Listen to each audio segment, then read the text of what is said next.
All right. Max Reed of the Reed Max newsletter. That's right. Owner, operator, proprietor, small business person. Gotta sell those trinkets, man.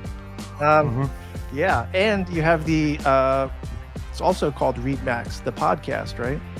Kind of. I have an intermittent podcast when, I shouldn't admit this, but when I haven't had anything to write about, then I can just turn on the microphone and talk for 10 minutes. Yeah, it's a media empire, I would say. It's a great compliment. I find it hard myself to balance the, like, how much do I do talk versus write. But yeah, I guess I'm doing more talk lately. But I reached out to you to come on the show because I have a bee in my bonnet about some of the new defense industrial stuff. There was a piece in the Financial Times about Palantir and Anduril joining forces to create like a new oligopoly. And in your newsletter, I love the newsletter Reed Max because readmax.com, is that the Readmax or maxread.substack.com. maxread.substack.com. It's got this like hybrid flavor of like, you talk about pop culture stuff and music and films, and there's a lot of like nostalgia bath 90s stuff, which is all to the good. Yeah. And then you sort of mix in these observations about our fasci drift in politics and talking about, you know, the tech oligarchy. You're very clear-eyed about the tech bros and the dystopian aspects of like what's going on. So yeah, so you're like the perfect guy to talk about all this, you know? I'm so glad to hear that. Yeah, thank you. And that was such a good pitch for the newsletter too, for non-subscribers. Should definitely subscribe. So, well, okay.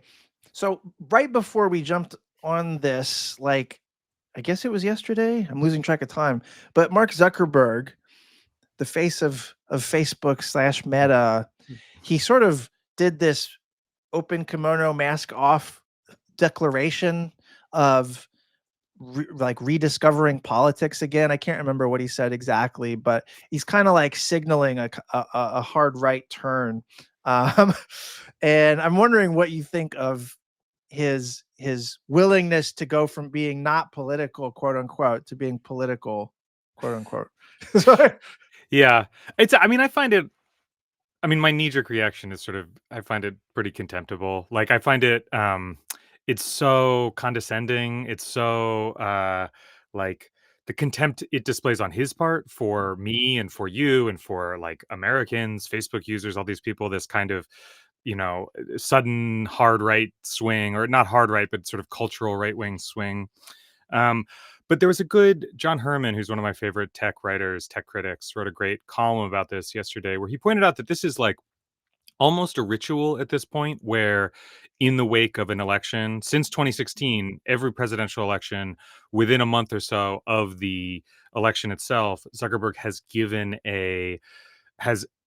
either an interview or made a big post where he's announced a kind of new direction or new idea about Facebook that tends to cohere with whichever way he thinks the political winds are blowing. So 2016 was when the fact checkers got set up. It was like this sort of, you know, it was a sort of mea culpa about Facebook's role in the election of Trump, which is its own kind of interesting, like, that was a sort of funny moment for Facebook, because it was they were caught between this, you know, they didn't want to say Trump was our fault, but they also they wanted to seem powerful and important and influential. So in some ways it was like a nice moment for them.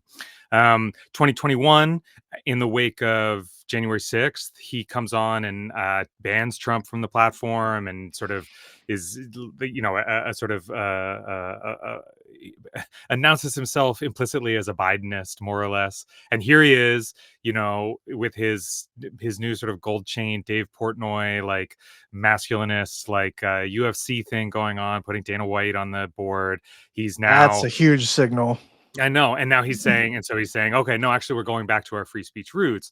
And as John points out in this piece, like, Facebook actually doesn't have free speech roots. Twitter can make a plausible claim to being a website that had, like a strong institutional commitment to free speech from the very start, and certainly since the Arab Spring. But Facebook really has never had that commitment, has never demonstrated any interest in having that commitment. In fact, has almost always run away from politics at all turns. So it is just this, when I say like I feel contempt for it, it's the kind of nakedness of the play here, like that they're like he's just making stuff up and expecting that we all kind of go along with it and go for it. And so far it seems like, I mean, obviously kind of right-wing influencers are eating it up, regardless of whether or not they themselves believe what he's selling. Like they know that it's good content to be out there saying, to show your followers how much you guys are winning with Mark Zuckerberg bending the knee, so to speak.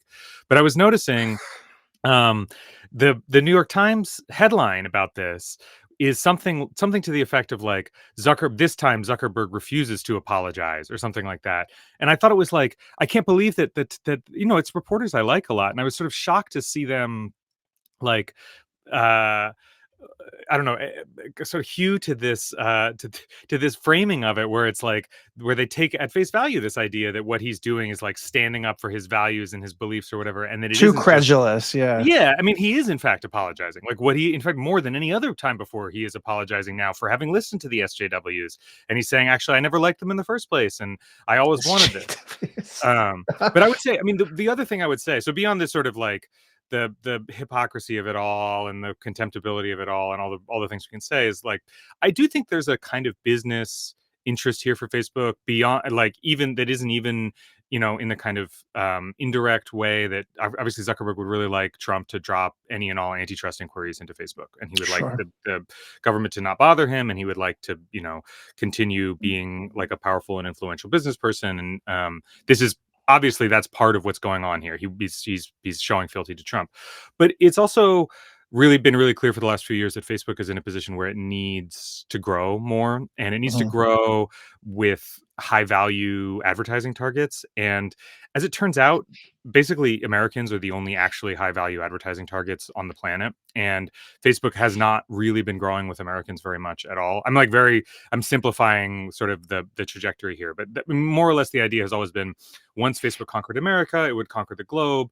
But the people around the world are not worth as much to advertisers as Americans are. And so Facebook is stuck with this problem of wanting to grow time on screen, number of users, all these different statistics among Americans, and a bunch of changes on Instagram, for example, like the addition of Reels, are sort of examples of this business incentive. And I do think there's something to the idea that, I mean, I'm joking, I'm like half joking, but I'm also serious, that the only place Facebook can grow right now is like the amount of like racist old men posting on it. Like that's like the people, that's the way for It's them to really grow good for on that. Yeah. something. And it's sort of like they're not going to get, I mean, they're not even going to get, you and I are middle-aged men at this point, and they're not going to get, we're not going to go back on it. They're not going to get young people. Young people are gone on TikTok. Maybe they can get them on Instagram. But if you want like the Facebook platform itself, like that's where your opportunity for growth is. And so I think there is something like, this is both like a power politics, like let's make nice with the Trump administration thing. But I do think there's also a kind of, direct business incentive here to like say like, okay, let's become exciting again for the people who are the most addicted to computer and the most addicted to posting and so on. I mean, I don't know, we'll see, what like what he said, like how much of what he's saying right now and how much of these new rules, how much they actually affect the average user's experience of Facebook. Mhm. Because a lot of it is like, when I sign onto Facebook these days, it's like AI bullshit, like posts from pages I've never seen before. Like some of it is political, some of it's not. I like it doesn't really feel like unlike Twitter, where there was a relatively coherent kind of experience that has been totally discombobulated by the Musk takeover. Like there hasn't been a coherent Facebook experience for probably a decade, and so I don't Yeah. see how new rules are going to change that in any way. It's hard to say, oh, it's going to be so different from this like completely insane thing that it is right now. Yeah. I don't know that. I mean, in terms of like Meta's bottom line, I'm not sure Facebook even matters that much relative to Instagram, which was just the purchase that keeps them being relevant, I suppose. Yeah. I mean, Facebook still chugs along with the sort of unsexy demographics. Like it is like still a big moneymaker for them among boomers, there it's not relevant, as you say, but it is like it's there and it makes money and they can like, I mean, I don't know. This is all kind of guessing around the edges. I suspect too, frankly, like we shouldn't discount the possibility that Mark Zuckerberg is in fact like feeling reactionary. Like he's feeling his oats, he's feeling reactionary. He's been dealing with a restive employee population for a long time. He's been insulted by, I'm sure he feels grievously insulted by Democrats and the left. Like, He is there's no question in my mind he's a reaction. So he's just I'm not going to say too much about this because I have personal ties to it, but there is a bunch of former Republican strategist guys and people who worked for John McCain who became comms people for Facebook before Trump even came to power. Mhm. And they really leaned in to, trying to curry favor with Trump when he was in power. And then like you said, like he's basically just goes the way the wind blows. But Yeah. like that suggests that like he was feeling his right-wing oats. He was recognizing the natural tendency for the oligarchs and the ethno-nationalists to kind of Yeah, clasp exactly. hands.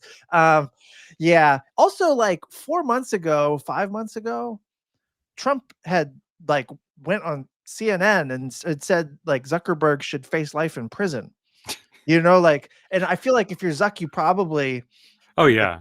filed in the back of your head somewhere.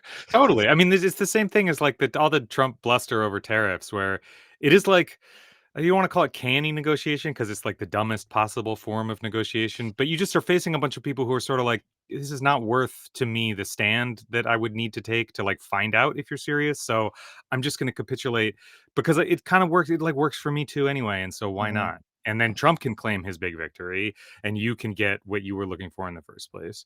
So yeah, I mean, I mean, I find it so is as so many like developments in business and politics. I just find it, as an American, I find it embarrassing. I find myself embarrassed to be a citizen. I find myself embarrassed to be a voter, embarrassed to be like, of the same nation as these people, this system, this whatever. It just sucks. Yeah, no, I get it. Weirdly about Facebook, like so I'm sitting in New Zealand now, and face as low, mid, unpopular as Facebook is, just generally, here it's a kind of social architecture, like a lot of business and like small business community stuff and like associations with stuff you do with your kids and all of that, like finding out about just general safety crime stuff in the neighborhood. All of that is one-stop shopping at Facebook, and there's no alternative platform. Yeah, totally. I mean, it is like it has that. I mean, I find it. There's a Americans quote. don't seem to use it that way, but like I mean, outside of the I think US. some of them do. I mean, there's a kind of like it exists in fits and starts in places like Instagram certainly has that role, like for a lot of businesses, like especially that target people 50 and under. Say, like if you Mm. have a cool restaurant, you got to have an Instagram page, and that's where you put announcements and whatever else.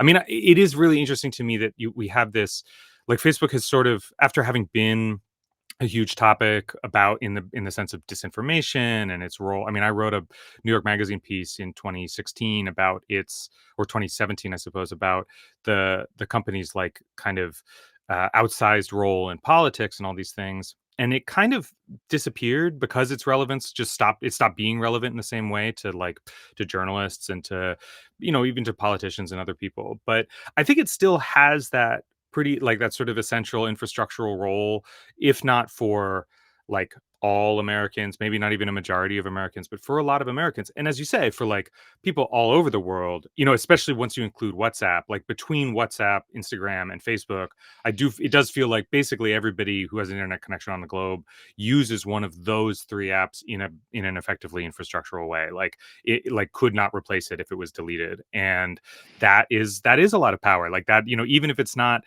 sexy in the way it once was, or even if it's not like at the tip of everyone's tongue as a sort of moral panic, it is like it's real and it's meaningful for Zuckerberg to be signaling a sort of willingness, to compromise with Trump. And, like not to, I think you have to take all kinds of claims about Facebook at face value. I mean, sorry, with a sprinkle of salt, I suppose that, people get overwhelmed once they start to like imagine its scale and its size and whatever. Mhm. But there are people who have been like, I think this was in Casey Newton's newsletter that I was reading. This is people who have been on the trust and safety teams who are talking about like, a lot of the times we talk about the sort of free speech stuff on Facebook, free speech in a million air quotes, but the free speech stuff on Facebook as the question of, for example, like what has recently come out is Facebook is now allowing you to call people mentally ill on the basis of being gay. That you can say that all gay people Cool. are crazy for being gay. It's like literally Finally. it's in their code. They're like, you are Finally. allowed to say this.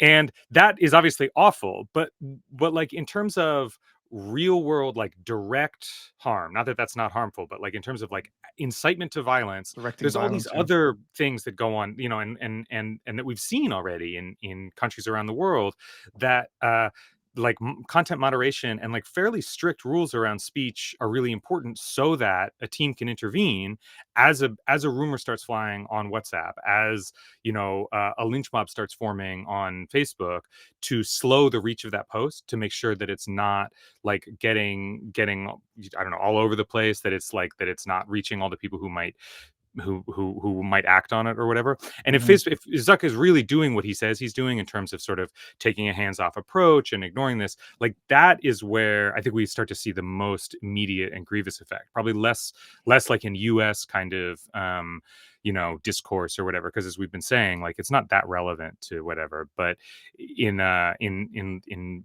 countries that are, you know, where it's already being used as in this kind of infrastructural way, and where it is likely to, you know, play a role in incitements to violence like that. Yeah. So Zuck is one version of the billionaire tech oligarch problem. Um, there are others, and so like the nexus of like crypto and AI and the defense industry is this giant ball of wax that is just calling out for like greater sense making. You know, like Yeah. I think I told you in the email, like when the whole Sam Bankman-Fried, the like the fraudster scam, fucking like when crypto was sort of revealed. So I've always viewed crypto as a scam, just like full disclosure. And then when it turns out that one of the biggest crypto guys was literally a fraudster scamster guy, it was like, okay, let's fucking dial it back, right? Let's wrap this up. Yeah. Yeah. I was like, I fucking told you. I told you, friends, you know, and then but then crypto-backed super PACs spent $134 million Yeah. on 68 races in the election. They succeeded in 85% of them, which is like APAC level batting average. So like, how do you, and then like Mark Andreessen, the VC guy, the billionaire, he's a crypto hawk. He Yeah. went, he went on some podcast. He was calling for a reverse FDR, which Yeah. is to say like fascism. I mean, he was Yeah. calling for like a reactionary monarchy, you know? Yeah. How do you make sense of that? Yeah, I mean, I've been fascinated because, like you, I sort of thought I was under the impression that not just SBF and FTX, you know, getting exposed, but that was also that occurred right at the end of ZIRP, at the end of zero interest rate protocol, and so we had rates rising, and I had this theory. I wasn't alone, that like a lot of the crypto bubble was froth because money was easy to get your hands on. I mean, people were sitting at home at the pandemic, like credit was loose. Everybody had this. People had stimmy checks in their wallets, whatever. Here was an easy way to like gamble it, to make money, whatever. But then as rates went up, it became pretty clear that the bubble wasn't popping. It seemed Yeah. like what actually had ended was, you know, Web3. Like you could disaggregate Web3, which was the kind of 2021, circa 2021, you know, attempted sort of attempt to make like a use case argument for crypto. Everything And I what learned about Web3, I learned from your newsletter, by the way. well, okay, if you want to go back and read about it, but the Not thing that is, you it don't need to, mattered, because but it's so dead. Nobody. But what's crazy making about it is that nobody is out there talking about Web3 apps, talking about this is the new internet, like crypto is the foundation of the new internet. Nobody is making any kind of use case argument for cryptocurrencies at all anymore. It seems to be they are purely speculative assets. In fact, that's part of the fun. Like the big website last year was pump.fun, where people would just create meme coins. They'd live stream themselves. Like a guy set himself on fire, Oh my God. shooting like he doused himself in isopropyl alcohol and was shooting like letting somebody shoot bottle rockets at him, like on live stream in order to pump his, like, the coin that he was doing. It's, I mean, the world of it Whoa. is I mean, again, incredibly depressing and sort of fascinating. And I think that, so like that's the sort of bottom end of the like retail investor crypto mania. And then Mhm. and one reason that I think that market perpetuates is that we a much of the oligarchs we're talking about, Elon Musk chief among them, but most of them have pretty significant holdings in crypto. So they have an incentive to allow and push, like, keeping its values as high as possible. And what I find, I don't know if frightening is the right word, is that, increasingly big institutional investors have pretty significant crypto holdings too. And like at that point, like I have tried to take, and I like like, caveat that I haven't like fully looked at the numbers. I can't, I don't want to make too wild claims here. I've tried to take the position that sort of, look, crypto isn't, it isn't too big to fail. It's not deeply connected to like the real nexus of finance. We like, if the bubble pops, we're not in a 2008 situation. But Mm. as big institutional investors continue to buy up crypto, and as crypto continues to grow and stay high, pumped along by both the retail investors at the bottom, but also by oligarchs at the top continuing to buy, then we become in a situation that we put ourselves in a situation where it's not clear what the exit looks like. Because again, these it's not like stocks. There is no like, future cash flow that you're looking forward to or whatever. They're just like Bitcoin maximalists have this idea of Bitcoin being the replacement currency. But beyond that, it's sort of, there's nothing going on there. So what I worry about, like the specific worry I have, I should say, is that, and they talk about this a lot. You hear a lot of talk about this from, like, I think Marsha Blackburn, who's the like crypto friendly Montana senator, who Yeah. is pushing like a US crypto reserve, which I think needs to be understood first and foremost as an opportunity for guys like Musk and Andreessen to offload their crypto at the highest possible prices, and basically leave the government as the bag holder, which is like a disastrous possibility. I think It's that's, not that there's some US American national interest advantage in a strategic crypto reserve. It's no. using the government and the power of the state to create that opportunity to sell for Yeah, those exactly. white rich holders of crypto. Right. And then once they're out, like what is propping it up? What keeps it up? I mean, I don't know. This is like, I do kind of think the crypto guys are kind of right that they've created a new market. It's like but I don't, but like its contours are not really clear, and it's not new in like a productive way. It's not like It's a creating tulip new. market. Like Yeah, yeah. I mean, it is like, this is like, is it a same old bubble, and it just it's gonna pop, in a really dangerous and volatile and violent way, or is it like is it a new kind of bubble? I don't know. I mean, this is sort of, this is one of the things that makes me a little nervous. I get nervous because I see a lot of Democrats, and I can even be willing to sort of like read this generously, like, Democrats thinking, how can we be crypto friendly? How can we, and I get the impulse, because I think, because this is for a lot of like young men, which is obviously the demographic with whom Democrats have been having a lot of trouble lately. Mhm. With a lot of young men, this is like the most important issue. Is like, I always think about it as like their top issue in life is the right to lose money on an app, like gambling apps, crypto apps, Yeah. whatever. Like their absolute freedom to just lose a shitload of money making really stupid bets. And it is of course incredibly tempting for Democrats to try to like step in, Democrats nominally the like responsible party, to step in and be like, yes, we will let you lose money on these apps. We are the crypto party. We do support this kind of thing. And I think this is like precisely one of those moments where this is going to end very badly for all those people who are pushing for their own right to lose money. This is like a moment to be a little bit paternalistic, or if not paternalistic, at least to like draw a line in the sand and say like, this is bullshit. Like, this is not something we're going to get on board with, even if it costs us votes in this context. Because if and when it does end badly, like, you don't want to have torched your own as a party I mean, like as a 39-year-old, the only political event that I ever think about is the Iraq War. But like to me, this is the exact same. Like, do not torch your credibility on what is obviously going to be a world historical disaster, because like somebody is going to need to pick up the pieces, and if you can demonstrate that you were in the right position, like then you are going to be in a much better position to like shape the order that comes after. I'm not a democratic strategist. Like I'm so, nobody has to listen to me. But that is the kind of thing where it's like when you watch both parties sort of triangulate around like what seems so obviously to me at least to be a disaster, it gets pretty worrisome. Yeah, well, the short-termist calculation, like electoral type calculations, are leading Democrats, or they did in 2024, led Democrats to demagoguing basically in favor of crypto, Yeah. taking that sweet Sam Bankman-Fried money, metaphorically, and like that. Where does that leave us? Not only did we not actually benefit electorally from that, but Yeah. but now they're like in power and colluding with Trump in real time. Yeah. I don't know if you saw the Mark Andreessen the other day. He shared this graph about the like historic decline of tariffs, and he was like, never have we been so innovative as in the 19th century when we had sky high tariffs, and like everyone was just fucking dunking on them and shit, and it was actually quite grand. But the grim thing was that it was hilarious, except that these are the guys in power, and all we can do is laugh and cry and shit and make fun of them. Yeah, I know. There's nothing. There's no lever you can pull. Yeah. Chat says, how would you guys feel about an AI Pol Pot?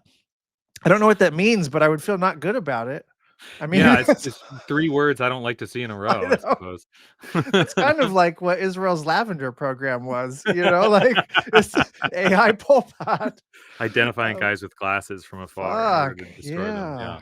This guy's brown. So what do you think of so crypto to Trump administration? The segue maybe is the Doge boys. How do they fit into this, right? I'm just interested in them as a kind of like the return of the Reagan era Republican. I'm not sure how to put it exactly, but like we heard so much in Trump's first term and even during Biden's term about the end of neoliberalism and the kind of like we're in an era of industrial policy and national conservatism and whatever. And so it's like not surprising, I suppose, but quite telling that like by far the most public and like sort of attention grabbing initiative of the Trump administration in waiting has been this kind of sideshow of like, I mean, again, like as so much of my content is like 90s nostalgia, but how much is like the Doge, like when they put their little tweets with their whatever they're called with their like infographics or whatever, it feels like USA Today articles are like like email forwards from 1998, sort of like, did you know the government spent eight? Like, I genuinely don't feel like that rhetoric has sort of been out of fashion for 20 years. Probably. Like, you didn't hear that much about like the government was studying underwater basket weaving and they charged like $8 million or whatever. And I think there's a kind of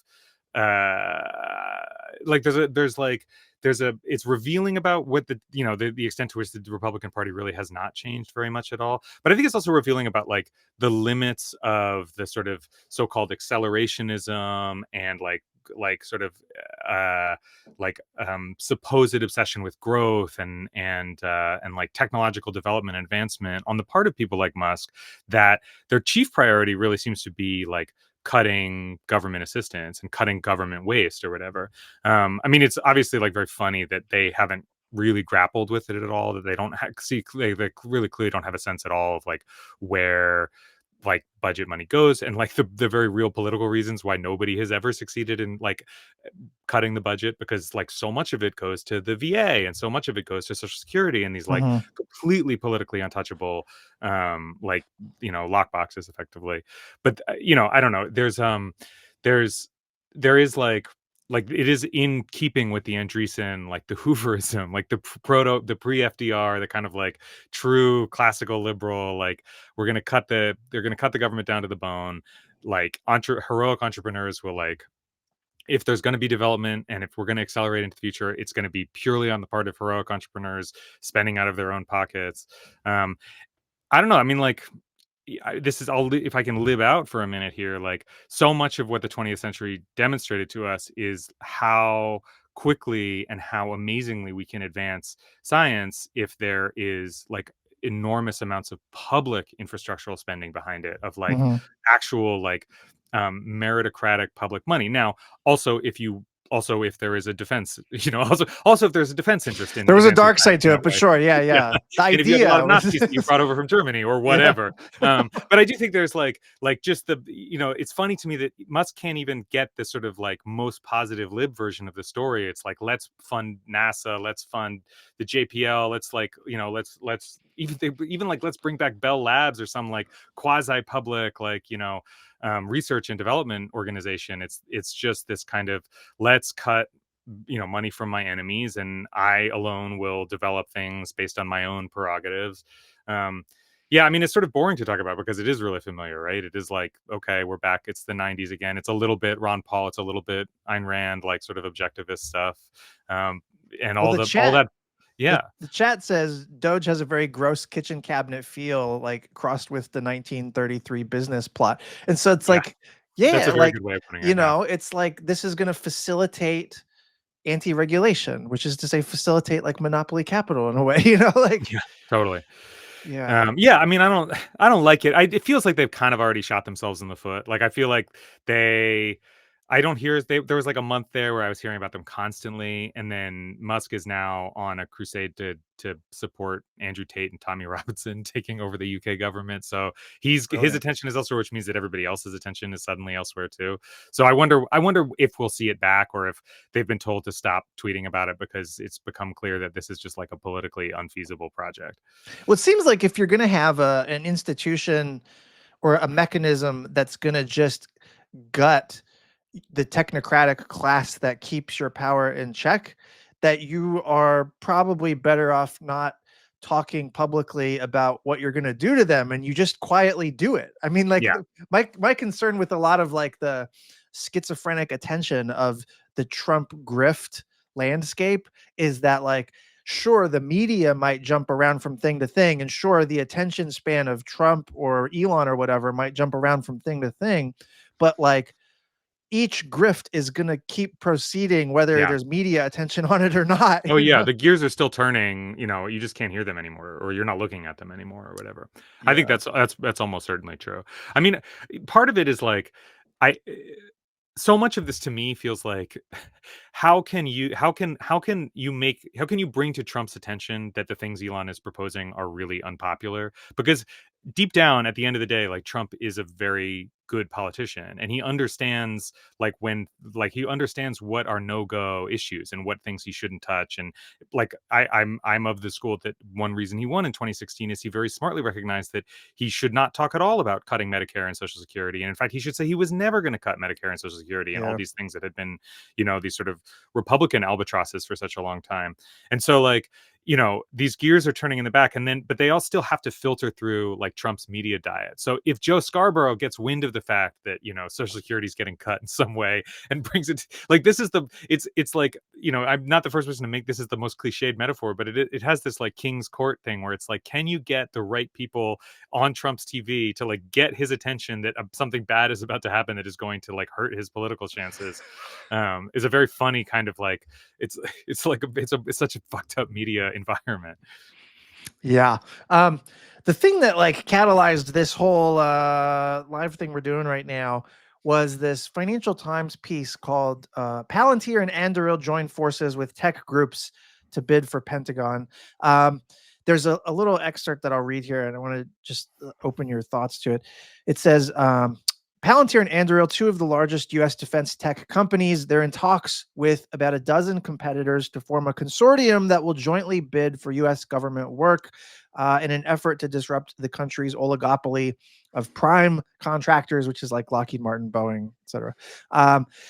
Companies in the talks to join this consortium include Elon Musk's SpaceX, ChatGPT maker OpenAI, autonomous shipbuilder Saronic, and Scale AI.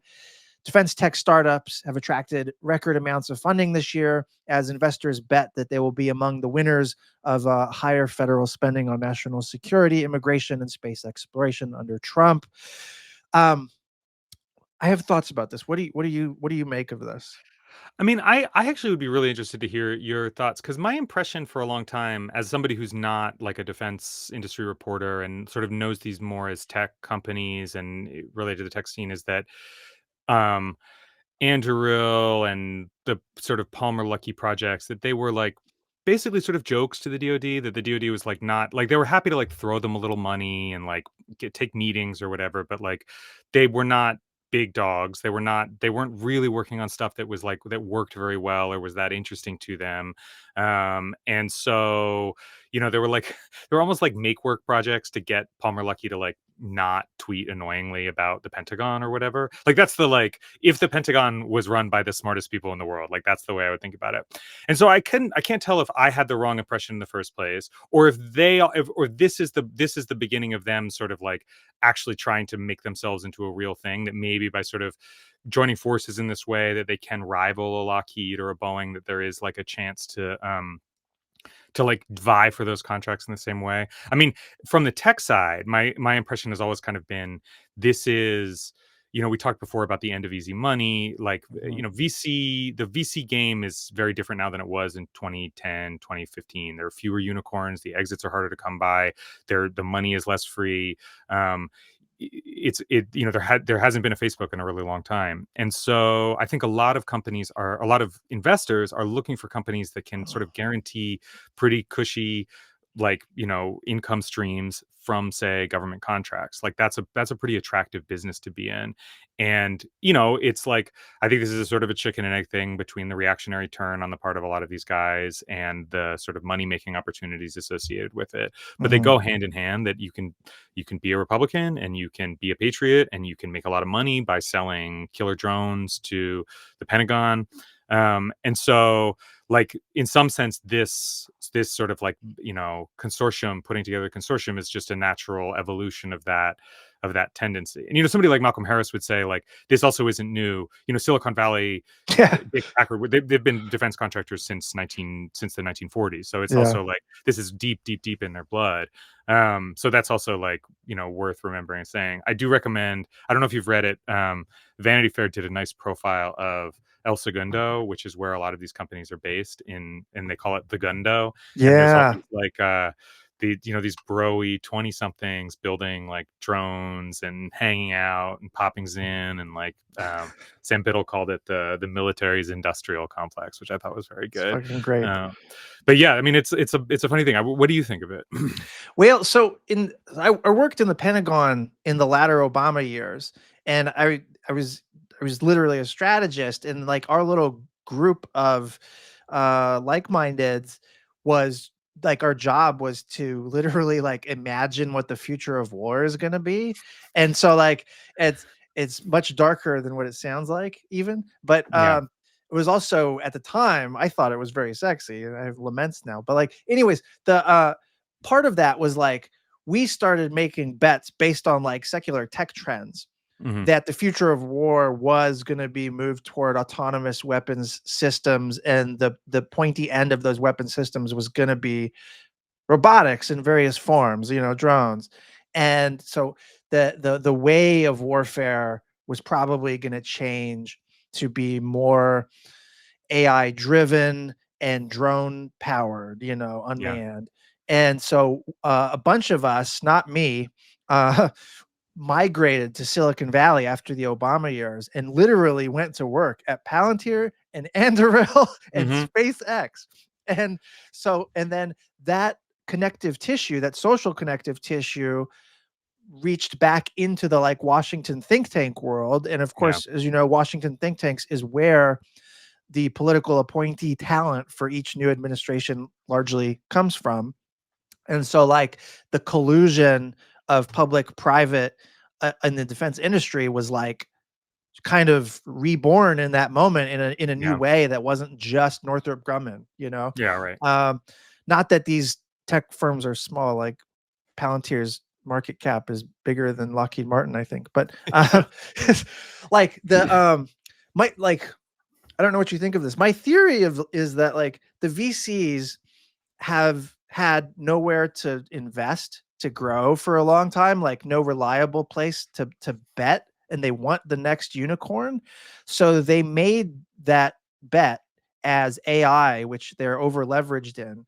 And the most realistic use case for AI is selling to the national security state, which Yeah. is the Palantir business model, and then AI powers the drones that Anduril makes. And like, so you start seeing this coalescing of the vision of future war because of the material incentives of the like billionaire class and Yeah. the new defense industrialists and the people in the national security state whose vision like helps make it all kind of go together.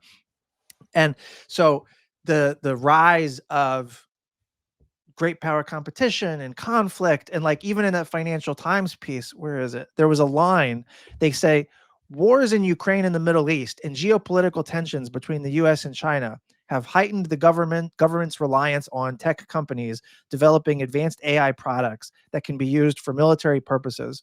And so like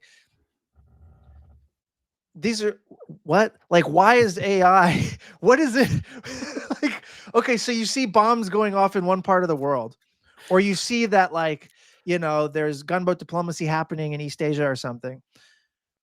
Where's the like, why AI, you know like Yeah. Right. Right. And the answer is because we got a lot of it and we need to sell it to somebody. We ordered a few crates of AI and we got to give the AI somewhere.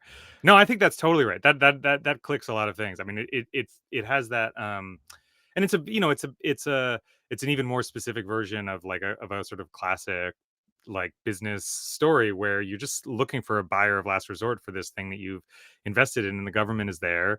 And if you have the right connections and you've shaken the right hands and you were at the same think tanks, or the same Pentagon programs, you can make it happen.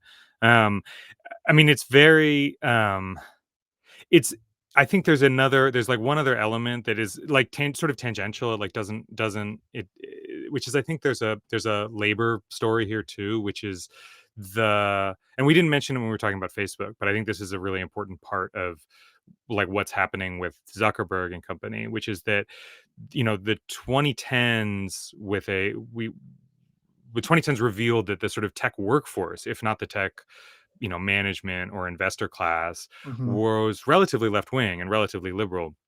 And I think like one of the more galvanizing moments in the kind of tech organizing story of the late 2010s was Google walkouts over government contracts. And That's right. that same thing has happened in Microsoft, it's happened in Amazon. And I think that regardless of the specific politics of military contracts, like these guys do not want a restive labor force. And especially because like these are really high leverage workers. Like these are not big by employee, these are not big companies. And every single employee has a lot of power within the system to Mhm. stop things from happening. And I think one reason that Zuckerberg is turning right now is like, yes, a sort of direct personal reaction to that experience. It's also, I think that the labor market's a lot looser than it was in, say, 2017. That there has been a glut of STEM graduates. There's been a set of layoffs at all of these companies. It's much Surplus harder to find. techies. Yeah. Yes, exactly. And I think that part of what's happening with the defense companies is like, I don't know how intentional this is, but I think an effect of it, say, is creating a STEM workforce that is like by definition not going to unionize, or certainly like not going to object to government contracts. Like you're Ah, sort of growing a generation of engineers, yeah. roboticists, programmers who are self-selecting into like defense technology. And I don't know if that's like, maybe that's just a happy accident, sort of like, but I do think that one reason there's so much joy on the VC side for these companies, in addition to the sort of sense that like this is a nice, stable income flow that we're going to be getting from government contracts, is like, and we're building businesses that we're not going to have to deal with like, walkouts because they have government contracts. And also, frankly, like, again, most likely these are not businesses that are going to be eager for HR for like they're probably not going to unionize. They're probably not going to be complaining about DEI. Like they are mostly a right wing workforce, conservative sort of at the most moderate. And so there's like I think in many cases somebody like Andreessen would sort of just like to rebuild the tech industry, like in El Segundo, say, as like this new kind of like macho, right wing, you know, Patriotic, yeah. patriotic, like culturally, no purple haired programmers here, like no they them's here, like it's just men and Zin and like, whatever else. I mean, and they're not going to be successful because like, you do like they're for all the reasons that you can imagine. But I think that it explains a lot of like the enthusiasm, like the personal sort of enthusiasm for it. Yeah, I mean, the thing that scares me about this, which converges with more with my like where I came from originally, or like what I spend my day job doing, like if if if your bottom line requires a more overtly sort of nationalistic foreign policy and you benefit materially and you've formed a cartel with other defense tech firms, a cartel meant to sell into collude basically with the Pentagon. And it's basically like this anti-competitive oligopoly. Like, if you're doing that and you benefit from a larger defense budget, one that keeps growing, and political power is aligned that in a way that favors that, the stars have aligned. You want a patriotic workforce, surplus labor makes the purple-haired techies, redundant or replaceable or whatever. And you're advocating for this vision of the world that is pretty dark, and it's like nationalist billiard balls clashing on the table of world politics, which just happens to like benefit ethno-nationalists everywhere, and then like and then to meet that world where it is, you of course need a bigger and bigger and bigger defense budget. You Right. move Yeah. closer and closer toward the singularity of what the defense strategists imagined the future of war to be. You can't like I don't see how you can keep going in that direction, which we are currently on and going 100 miles an hour, without the World War III part happening. Like, Yeah. how long do you play that shell game before everything fucking explodes, Yeah. I mean, there's no, I mean, this is like, we're at the darkest moment. Like, there is no, it's very, like, it is very, like, I'm trying to remind myself, there's like a lot to come. Like, we're at the sort of dreams moment for all of these guys. There's just like but certainly doesn't feel, as we were saying before, like the Democrats as an oppositional party are up to any kind of job. I mean, they're 100% on board with this. They're the Biden party of the national security state now. I mean, yeah, like, exactly. And I mean, and like there was a good piece just to tie it back to Henry Farrell, who's a very oh yeah. smart thinker on these issues, wrote the other day about like the sort of real disinformation, what he thinks of as like the true problem of disinformation with a platform like Twitter, say, which is that it's not so much that you're like individually misinforming a single voter who now has the false beliefs or whatever. It's that insofar as Twitter can be seen as like a mirror of the world, and we know that it's not a mirror of the world, but I think most of us have always sort of treated it as a way to look at a particular kind of sensibility or a slice of public opinion. If Mhm. you, to the extent that you can turn it in one particular direction, like a racist, a cruel, a racist, an atomized kind of like awful little terrible little tabloid thing, you can create like a sense among all of us that like that is how Americans are right now, and that's how Americans are thinking right now, which is both going to tilt people further in that direction and also like sap the ability of anybody to like show opposition, right? Because you sort of are like, well, I signed on Twitter today and it was just fucking awful. And it was like everybody was like a ton of enormous racists, and the ones who weren't racist think we should kill homeless people. And that was just 2 seconds on the website or whatever. And so there's I think there's this interest. There's like they've taken power, but there's also the sort of like the scary thing about the platforms for me is the way they're trying now. And I think this is maybe part of what's going on with Zuckerberg, intentionally or not, whatever, like to foreclose opposition, not even in the sense of like censoring it, but just of sort of making it drown in the noise, of making it feel like a drop in the bucket against a wave of like true sentiment or whatever. And that's Hmm. like that's like just on a personal affective, like, daily experience level, that sucks so hard to like just be constantly greeted by bile everywhere you turn, on Instagram, on Twitter, on wherever else, because what you get is like the worst kinds of sentiments that are most valued by your Elon Musk, because those are the ones that give him the most leverage in positions of power. I don't know, that's a little bit Hmm. like blue Yeah. sky, a little bit beyond like where we're going. But it occurs to me, when you say the darkness is sort of coming, the darkness is rolling in, that we're like locked in on a particular trajectory, like that is also the effect that's being like created by these platforms and the men who own them. Yeah. I mean, the other side of it too, or like another layer, the the idea of surveillance capitalism is not new. There was that big book a few years ago about it. And like the dystopian version that people the imagery that people have in their head is that like it's digital totalitarian control or whatever. You can't express yourself and that kind of thing. I think the scarier version that seems much more realistic is basically like these platforms have total surveillance capacity within their platforms and cookies, tracking. But like it's like say whatever the fuck you want, but we're gonna take what you say, and if it's offensive or you're our political enemy, then we go after you. So we Yeah. use what remains after the Doge boys deconstruct the state or reconfigure the state for their purposes. What remains of the state will be the weapon or the club that goes after you Yeah. for having done free expression on platforms that we fully surveillance control. Yeah. Yeah, I mean, that it feels exactly like it's like a closed loop, like a system that works, that just is ready to like ready to be used against all of us, basically. They're letting me dig my grave on this show. And you too. Yeah. Man. Okay. Well, I don't feel great about this, but I didn't No. expect you. This was fun. Yeah, it was great to talk to you, man. Yeah. Thanks for this. See you, man. Read Max. Read Talk- Max.